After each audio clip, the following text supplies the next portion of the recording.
Hello friends, welcome to the health world. మన memory పవర్ని మనం ఇంప్రూవ్ చేసుకోవచ్చా? ఈ రోజు వీడియోలో 8 మార్గాల ద్వారా మన మెమరీ పవర్ని ఏ విధంగా ఇంప్రూవ్ చేసుకోవచ్చో తెలుసుకుందాం. మన బ్రెయిన్ ఏదైనా సరే కొత్త ఇన్ఫర్మేషన్ గ్రహించినప్పుడు అది ఆ ఇన్ఫర్మేషన్ని న్యూరాన్స్ కనెక్షన్లో దాచి ఉంచుతుంది. మనకి ఎప్పుడైనా కావాలి అనిపించినప్పుడు మన బ్రెయిన్ ఆ కనెక్షన్స్ నుండి ఆ ఇన్ఫర్మేషన్ని గ్రహించి మనకు అందిస్తూ ఉంటుంది. ఎప్పుడైతే ఈ బ్రెయిన్ ఎఫిషియెంట్గా ఈ ఇన్ఫర్మేషన్ తీసుకోగలుగుతుందో అంత మెమరీ పవర్ మనకు ఉన్నట్టు. మనము మన బ్రెయిన్ని ఈ ఇన్ఫర్మేషన్ గ్రహించడానికి అలవాటు చేయగలిగితే మన మెమరీ పవర్ని కూడా మనం ఇంప్రూవ్ చేసుకోవచ్చు. మొదటి పద్ధతి ఏంటంటే, మనం ఏదైనా సరే కొత్త ఇన్ఫర్మేషన్ నేర్చుకున్నాం అనుకోండి, ఏదైనా ఓ బుక్లో కొత్త లెసన్ని మనం చదివాం. ఆ బుక్ని క్లోజ్ చేసి మనం ఏం చదివామనేది జ్ఞప్తికి తెచ్చుకోవడానికి ట్రై చేయాలి. దాన్నే నెమరు వేయడం అని కూడా అంటారు. సో ఎప్పుడైతే మనం జ్ఞప్తికి తెచ్చుకోవడానికి ట్రై చేస్తామో మన బ్రెయిన్ దాచి ఉన్నటువంటి న్యూరాన్స్ కనెక్షన్లో ఉన్నటువంటి ఇన్ఫర్మేషన్ బయటికి తీసుకొచ్చి మనకు అందించడానికి అలవాటు పడుతుంది. తద్వారా మన మెమరీ పవర్ అనేది పెరుగుతుంది. ఏదైనా కొత్త ఇన్ఫర్మేషన్ని నేర్చుకొని మిమ్మల్ని మీరు అడగండి, మీకు మీరే ఎక్స్ప్లెయిన్ చేసుకోండి.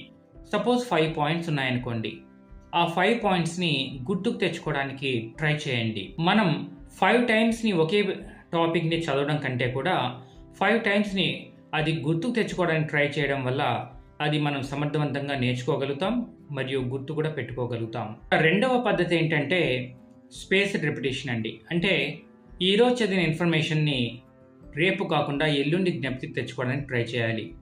తర్వాత 5 డేస్ తర్వాత, 1 వీక్ తర్వాత మరియు 2 to 3 వీక్స్ తర్వాత, 2 మంత్స్ తర్వాత అలా జ్ఞప్తికి తెచ్చుకోవడానికి ట్రై చేస్తూ ఉన్నామనుకోండి, మన మెమరీ పవర్ అనేది ఖచ్చితంగా పెరుగుతుంది. ఇక మూడవ పద్ధతి ఏంటంటే అడిక్వేట్ స్లీప్ ఉండడం అండి. మంచి నిద్ర కావాలి మనకి. ఎప్పుడైతే నిద్ర బాగుంటుందో అప్పుడు మెమరీ పవర్ కూడా బాగుంటుంది. మన బ్రెయిన్ నిద్రలోనే ఈ మెమరీ సార్టింగ్ అనేది చేస్తుందండి. ఎక్కడ ఏ ఇన్ఫర్మేషన్ని దాచుకోవాలి, ఏది ఇంపార్టెంట్, ఏది అన్ఇంపార్టెంట్, ఏది టెంపరీ మెమరీలో పెట్టాలి, ఏది లాంగ్ టర్మ్ మెమరీ పెట్టాలి, ఇవన్నీ కూడా కన్సోలిడేషన్ అనేది నిద్ర టైంలోనే జరుగుతుంది. కాబట్టి మంచి నిద్ర, డీప్ స్లీప్ అనేది మంచి మెమరీ పవర్ని ఇస్తుంది. ఇక నాలుగవ పద్ధతి ఏంటంటే బ్రెయిన్కి ప్రధానమైన శత్రువు స్ట్రెస్ అండి. ఆ స్ట్రెస్ని రెడ్యూస్ చేయడానికి మనం ఎక్సర్సైజ్ చేయాలి.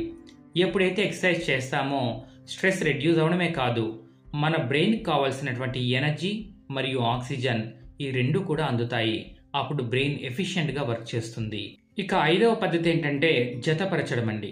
అంటే మనకు ఆల్రెడీ తెలిసిన ఇన్ఫర్మేషన్కి కొత్తగా వచ్చిన ఇన్ఫర్మేషన్ని కనెక్ట్ చేయడం. ఏదైనా సరే కీ పాయింట్స్ని యూజ్ చేసి కనెక్ట్ చేయడమా, లేదా ఒకే రకమైనటువంటి సిమ్టమ్స్ ద్వారా మనం కనెక్ట్ చేసుకోగలుగుతామా, లేదా పదాల ఈ నేమింగ్స్, రైమింగ్స్ వల్ల మనం కనెక్ట్ చేసుకోగలుగుతామా అనేది మన ఇష్టం. ఈ కనెక్టింగ్ ప్రాసెస్ అంటే ఏం చేస్తుంది అంటే మెమరీ పవర్ని ఇంప్రూవ్ చేస్తుంది. మన బ్రెయిన్ కష్టపడకుండా ఈజీగా ఈ ఇన్ఫర్మేషన్ని రిట్రీవ్ చేయడానికి ఈ జతపరచడం అనేది చాలా బాగా ఉపయోగపడుతుంది. ఇక ఆరవ పద్ధతి ఏంటి అంటే ఒకరికి మనం ఎక్స్ప్లెయిన్ చేయగలిగితే మనకి అది చాలా బాగా గుర్తుంటుంది. మనం బ్రెయిన్ మెమరీ కూడా ఇంప్రూవ్ అవుతుంది. మనం ఏదైనా సరే కొత్త విషయాన్ని నేర్చుకున్నాం అనుకోండి, ఒక తెలియని వ్యక్తికి ఎక్స్ప్లెయిన్ చేస్తున్నామని ఊహించుకొని మనం ఎక్స్ప్లెయిన్ చేయగలిగాము అంటే ఆ ఇన్ఫర్మేషన్ రిట్రీవ్ చేయడము, ఆ కాన్ఫిడెన్స్, ఆ కమ్యూనికేషన్, ఎవ్రీథింగ్ కూడా డెవలప్ అవుతుంది. ఇక ఏడవ పద్ధతి ఏంటి అంటే బ్రెయిన్కి ఉపయోగపడేటువంటి బ్రెయిన్ మెమరీ పవర్ని పెంచే ఫుడ్ని తినడం. అది ఏదో కాదండి, మనం తినే ఆహారమే బ్యాలెన్స్డ్ డైట్. మనం తినే ఆహారంలో vegetables, fruits, green leafy vegetables అంటే ఆకుకూరలు, ఓకే, ఇవి ఉన్నాయా లేదా చెక్ చేసుకోవాలి. హోల్ గ్రెయిన్స్ ఉన్నాయా, నట్స్ అండ్ సీడ్స్ ఉన్నాయా, లెగ్యూమ్స్ ఉన్నాయా, లెంటిల్స్ ఉన్నాయా చెక్ చేసుకోవాలి. శాచురేటెడ్ ఫ్యాట్స్ ఉన్నాయా, మంచి ప్రోటీన్ కంటెంట్ ఉందా. సో ఈ లీన్ మీట్ అంటుంటాం కదా, ఈ ఫిష్ కావచ్చు లేదా పౌల్ట్రీ కావచ్చు, ఈ రెండు కూడా మనం లీన్ మీట్ అంటుంటాం. ఈ లీన్ మీట్ ద్వారా మన బ్రెయిన్కి అందాల్సిన ప్రోటీన్ మరియు ఫ్యాట్ రెండు కూడా అందుతాయి. సో ఇలా బ్రెయిన్కి ఉపయోగపడేటువంటి మంచి ఆహారం మనం తీసుకున్నట్లయితే బ్రెయిన్ శక్తి కూడా పెరుగుతుంది. ఎప్పుడైతే బ్రెయిన్ శక్తి పెరుగుతుందో బ్రెయిన్ మెమరీ పవర్ కూడా పెరుగుతుంది. బ్రెయిన్ శక్తిని పెంచే మెడిటేషన్ కావచ్చు లేదా బ్రీతింగ్ ఎక్సర్సైజ్ కూడా కావచ్చు, బ్రెయిన్ మెమరీ పవర్ని ఇంప్రూవ్ చేయడంలో చాలా బాగా ఉపయోగపడతాయి. ఇది 8వ రూల్ అండి. పైన చెప్పిన 8 రూల్స్ మనం పాటించగలిగినట్లయితే మన మెమరీ పవర్ ఖచ్చితంగా పెరుగుతుంది. ఈ ఇన్ఫర్మేషన్ మీకు నచ్చినట్లయితే మన ఛానల్ని సబ్స్క్రైబ్ చేసుకుని అందరికీ షేర్ చేయండి. Thank you.